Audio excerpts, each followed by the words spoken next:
Flight Captain Ethan Graves was fast asleep. An email arrived in his inbox in the dead of night.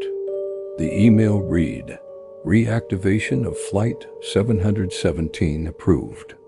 Your service required." The message was short, clinical, devoid of any explanation as to why this flight, one that had been decommissioned for decades, was suddenly reinstated. The plane had landed on its own, and now someone wanted to take it up again. Graves wasn't a superstitious man. He had spent years piloting some of the most turbulent flights in the worst conditions imaginable. But something about this request made his skin crawl. He pressed his fingers against his temples and sighed. Orders were orders. On the evening of June 16th, Flight 717 was ready for departure. The boarding process was eerily quiet. The passengers moved without conversation, slipping into their assigned seats with unnatural precision. No one spoke. No one laughed. Graves stood near the cockpit door, watching them file in, their faces strangely devoid of expression. He turned to his co-pilot, Marcus Lane, and muttered, "This doesn't feel right."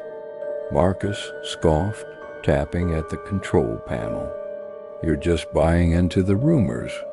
It's just a plane, same as any other." Graves wasn't convinced.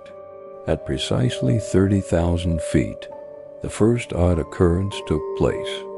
The flight attendants reported a seat occupied by a woman who was no longer there. Her tray table was lowered, a cup of untouched tea sitting perfectly still upon it. But the seat? Empty. Passenger 18A was gone. Graves checked the flight manifest. There was no passenger 18A. Marcus frowned. Maybe she went to the restroom. Flight attendant Lucy Bell swallowed. She didn't. I was serving her coffee. I saw her sitting there. We all did. Graves made his way down the aisle. The overhead compartments rattled faintly as if disturbed by unseen hands.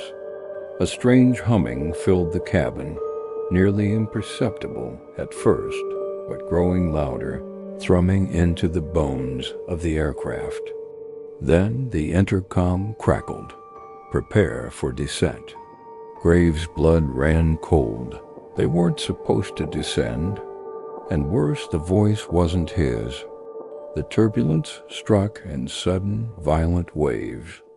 Oxygen masks dropped from the ceiling as shrieks filled the cabin. Graves fought to stabilize the aircraft, but nothing responded. The controls locked and the autopilot began steering them into the unknown. The second passenger vanished, a young boy barely 10 years old. His mother screamed, clawing at the seat, searching for him, but only his stuffed bear remained. Then 2 more disappeared. One by one they were erased, not just physically, but from the manifest itself. There were no names, no records. It was as if they had never existed. The attendants scrambled, but the lights flickered and dimmed, bathing the cabin in a suffocating darkness. And then a whisper, "You're all part of the flight now." The plane was falling. Not a normal descent, this was something else. The sky outside no longer looked like the endless black of night. It was twisting, shifting, morphing into something unnatural. Faces appeared in the clouds, pressing against the windows, mouths moving soundlessly. Graves fought the yoke, his breath coming in ragged gasps. "Where are we? What's happening?" Marcus cried.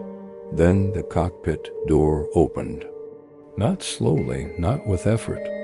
It swung wide as if welcoming them. Inside, the controls were manned by the missing passengers. They stared blankly ahead, their hands resting on the buttons and levers, but their eyes held nothing. No recognition, no life. Graves staggered back. "We need to turn around," he gasped.